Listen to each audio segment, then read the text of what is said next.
Top quality और consistent performance के लिए सिर्फ सिल्वर पंप्स। टॉप क्वालिटी और कंसिस्टेंट परफॉर्मेंस के लिए सिर्फ सिल्वर पंप्स, नाम याद रखना। अण्णा त्याच्या मागची भावना काय आहे? घोषणा केलेली आहे संतोष देशमुखच्या मारेकऱ्यांना जोपर्यंत फाशी होत नाही तोपर्यंत मी सत्कार स्वीकारणार नाही, म्हणून मी सत्कार स्वीकारणार नाही। हे आमच्या इकडं माहिती झालं, कदाचित तुमच्या इकडं माहीत नसेल म्हणून मी घेतला नाही। आपण काल परळी केस आणि बीडचा काही भागातला दौरा केला, तिथल्या ह्याच्यात आपल्या निदर्शनास काय आलं, नेमकं मुख्यमंत्र्यांना आपण काय सांगणार आहात, त्याच्याबद्दल काय अहवाल देणार आहात? काय नाही, मी संतोष देशमुख यांच्या कुटुंबियाला भेटायला गेलो, त्यांच्या काही मागण्या होत्या, त्यातल्या काही मार्ग निघेल। त्यांनी 25 तारखेचा अल्टिमेटम दिलेला आहे आणि महादेव मुंडे यांच्या कुटुंबियाकडे गेलो आणि त्याच्यानंतर मी तिथले जे राजस्थानी मल्टीस्टेट आहे 300 कोटी रुपये बुडाले, हे ज्ञानराधा राजेश म्हणजे ह्या 5000 कोटी मराठवाड्यातले बुडालेत। मला वाटतं तुमच्या इकडचे पण काही पैसे बुडाले असतील, मराठवाड्यातले 5000 कोटी रुपये बुडावले, वाशीत पण असतील, सगळीकडचे आहेत। ज्यांच्या जिथं शाखा होत्या तिथं यांचे वाटोळ्याचाच कार्यक्रम केलेला आहे। तर ह्या वाटोळ्याच्या बाबतीत काहीतरी मार्ग काढावा अशा प्रकारची विनंती मुख्यमंत्र्यांना करणार आहे ना।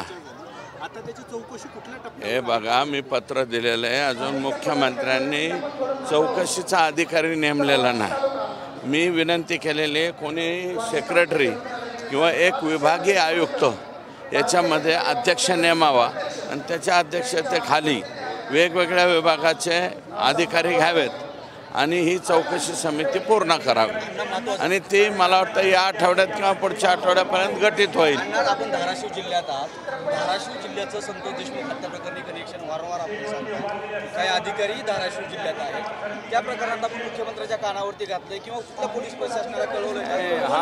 तिथले जे वाशीचे लोक आहेत त्यांचे नावं पुढे आलेली आहेत, त्या अधिकाऱ्यांनी मदत केलेली आहे, कारण ते सांगतात जंगलातून आरोपी पळून गेले। जंगलातून आरोपी पळून गेलेले नाहीत, वाशी गावापासून चालत ते गेले आणि तुमच्या वाशीच्या पोलीस स्टेशनमधल्या वाशीलाच एका येडसेला आहे, वाशी पोलीस स्टेशनमधल्या काही अधिकाऱ्यांनी कर्मचाऱ्यांनी यांना फरार होण्यासाठी सुद्धा मदत केली।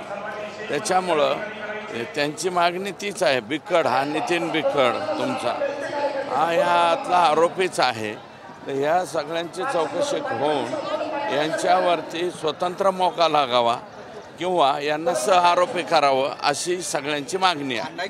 शेवटचा प्रश्न, कोल्हापूरचा मराठा समाजाचं अधिवेशन होतं, मनोज जरांगेंना डावलून ते मराठा समाजाचं आरक्षण प्रश्न अधिवेशन घेते, कसं पाहता त्या अधिवेशनाकडे?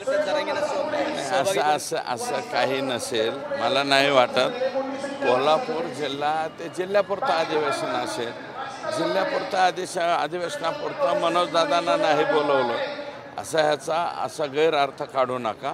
ते त्यांच्या डिस्ट्रिक्टपुरतं असेल, जिल्ह्यापुरतं केलं असेल, जर राज्यापुरतं असेल तिथं कुठं डावलं तर बोला ना, हे गैर आहे असं माझं मत। मनोज जरांगे अण्णावर माझा जीव होता, प्रत्येक वेळेस त्यांच्या बोलण्यातून हा शब्द येतो, त्यांनी मुंडेंना भेटायला नाही पाहिजे होतं असं त्यांची भूमिका। हे बघा, मी ते मराठा समाजाचं दैवत आहे आणि दैवतावर मी काहीही बोलणार नाही।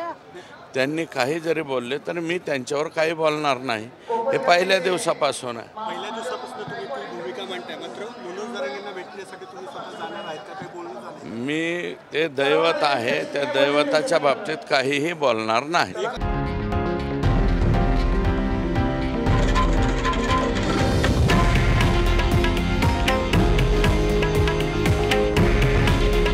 हे आहे देशातील नंबर 1 न्यूज नेटवर्क आणि आपण पाहत आहात TV9 मराठी। काळजी तुमची, हित महाराष्ट्राचं।